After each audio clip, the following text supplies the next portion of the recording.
嬉しいです。それでは本日の出演者、もう一度ご紹介します。ちょっとお待ちくださいね。ご褒美があるんです。はい、幸田しな子さんです。はい、ありがとう。大山はつきさんです。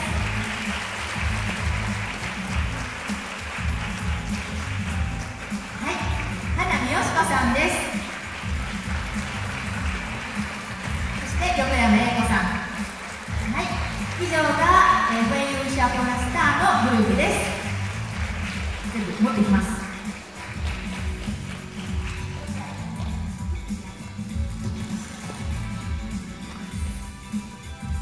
はい、私からご褒美です。ビュアサンドウィズアトリエ2大川優子さんです。一つ持って。私に。まあ、ありがとうございます。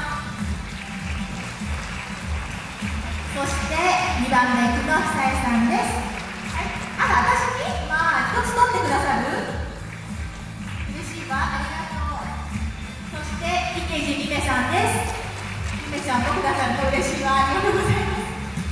じゃあ、1つ取って。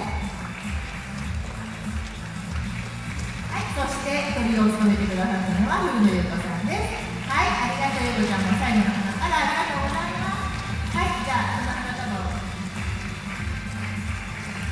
嬉しいわ、ありがとうございます。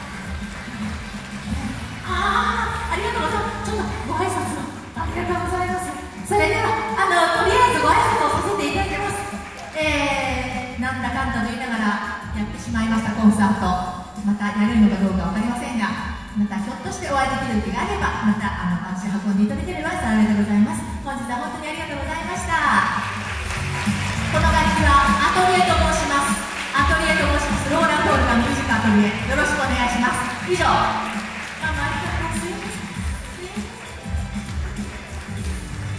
終了ですので、各自解散してよろしいです。